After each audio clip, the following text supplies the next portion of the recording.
السلام علیکم ورحمت الله وبرکاتہ. استاد مې تاسو ورور ولی الله یو ځل بیا د پښتو ټک یوټیوب چینل له طرف نه تاسو په خدمت کې حاضر یم. قدرمنو په نننۍ ویډیو کې به تاسو ته راښیم چې څنګه کولی شئ تاسو چې خپل موبایل له چوري کېدو نه محفوظ کړئ. مطلب خپل موبایل له پټېدلو نه محفوظ کړئ په کومه طریقې سره.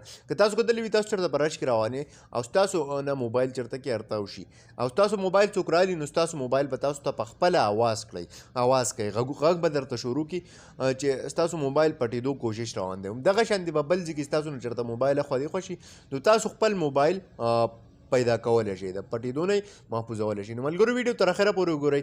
ویډیو سکپ کوئ مه که خوښ شي ملګرو سره یې هم شیر کړئ او لایک یې هم کړئ. خو دې نه مخکې تاسو ته درخواست کوم که تر اوسه پورې تاسو زموږ پښتو ټک یوټیوب چینل نه سبسکرایب کړئ نو دا ورسره سبسکرایب کړئ خوا کې د غنټۍ نشان هم کلیک کړئ چې زموږ نوي ویډیو تاسو ته په وخت باندې دررسي. ملګرو دې لپاره به تاسو ته یو اپلیکیشن ضرورت وي. همدغه اپلیکیشن لینک چې دی هغه موږ تاسو ته په ډسکرپشن کې درکړی دی. کله هم چې دا اپلیکیشن تاسو خپل موبایل ته انسټال کړئ دا به سمپلي ستاسو نه یو پرمیشن غواړي.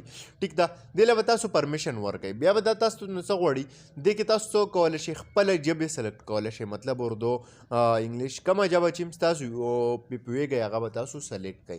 اوس په دې کې دلته کې تاسو له دا ټول اپشنان راکړي دي. اولنی دی موشن ګول. کله چې تاسو په دې کلیک وکړئ نو دا به تاسو څه کوي دا به د دې ځای نه اف وي دا به تاسو ته دې ځای نه آن کوي. دا چې کله تاسو آن کوئ نو کله بیا څه کېږي دا چې کله ستاسو موبایل موشن کوي مطلب حرکت شروع کوي نو ستاسو موبایل به تاسو ته الارم شروع کوي. صحیح ده. دغه شان د کوم پاسورډ چې دی اوس تاسو نو موبایل په یو داسې ځای کې پاتې شو چې هلته کې څوک ستاسو د موبایل له کولولو کوشش وکړي او ستاسو د موبایل نه د ډیټا اخیستلو کوشش کوي نو ستاسو موبایل به تاسو ته څه کوي اواز کوي. همدغه شانتې که ستاسو د موبایل نه څوک چارجر لرې کوي تاسو موبایل چېرته په یو ځای کې چارج ته کېښودو څوک راغی ستاسو د موبایل نه چارجر لرې کو او ګوتې پکې وال شروع کړو نو ستاسو موبایل به بیا هم تاسو ته څه کوي اواز کوي. ټیک ده. دغه شانتې تاسو څه کولی شئ خپل موبایل د کلیپ په ذریعه هم پیدا کولی شئ.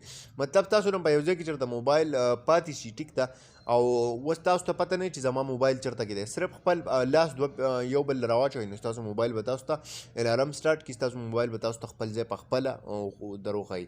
همدغه شان چې کله ستاسو د موبایل بیټري مکمل شي نو تاسو څه کولی شئ ستاسو موبایل به تاسو ته الارم اواز کوي چې بیټري زما مکمل مطلب چارج شوه او چارجر ته تاسو ریموف کړئ چارجر ته تاسو لرې کړئ.